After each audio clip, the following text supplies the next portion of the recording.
Je suis agente de liaison à Travail sans frontières.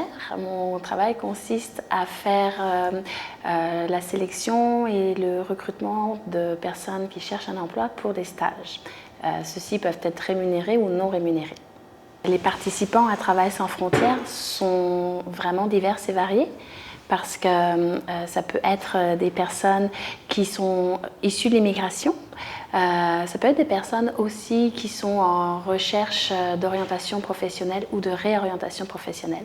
Ça peut être également des personnes qui vont être malheureuses en emploi et qui vont chercher un nouvel emploi, une nouvelle profession. Alors, toutes ces personnes-là, quelle que soit leur culture, leur sexe et leur âge, sont les bienvenus à Travail sans frontières finalement. Le stage va permettre un tremplin professionnel. Quand on a une carence en emploi depuis quelques années, le stage vient offrir une nouvelle expérience professionnelle récente.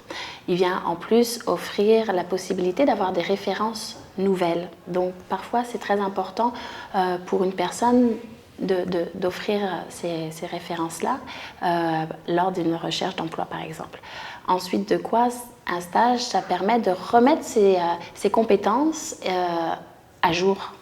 Donc là, on est dans quelque chose où on se sent quand même plus rassuré à l'idée de travailler parce qu'on a une période d'apprentissage finalement. Le stage, c'est aussi une période de découverte d'un nouveau métier. Si je prends un jeune qui n'a aucune expérience professionnelle, c'est très bénéfique pour lui d'aller faire un stage dans la mesure où là, il va pouvoir tester, goûter, puis se faire une idée de si c'est fait pour lui. Enfin, je dirais qu'un stage, ça peut être extrêmement important aussi avant d'engager du temps, de l'énergie, puis de l'argent dans un retour aux études. C'est peut-être bien d'aller valider avant si c'est fait pour vous, puis c'est à ça que servent en grosse partie les stages. Ma première mission, entre guillemets, c'était d'aller chercher des partenariats avec des employeurs, si possible du milieu corporatif. Et puis, parce que oui, c'est bien beau de travailler à l'insertion socio-professionnelle, mais si je n'ai pas d'employeur, je me retrouve avec un beau problème. Donc l'idée, c'était d'aller créer des partenariats et sensibiliser les employeurs surtout à des parcours professionnels qui sont atypiques.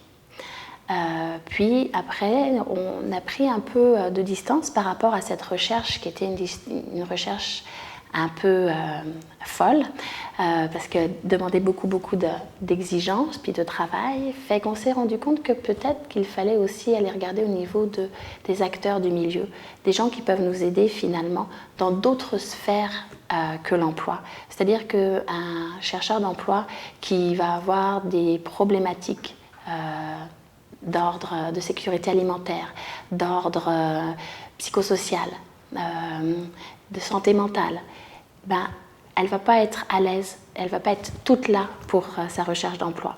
Tandis que si nous, on a développé des partenariats, on a des ressources, des gens qu'on connaît, à qui on peut référer des personnes, avec qui on peut tisser un coussin de sécurité, faire quelque chose de pérenne pour nos participants, on est dans l'insertion socio-professionnelle. On a réussi en fait notre pari qui est de mettre les gens en emploi et qu'ils y restent.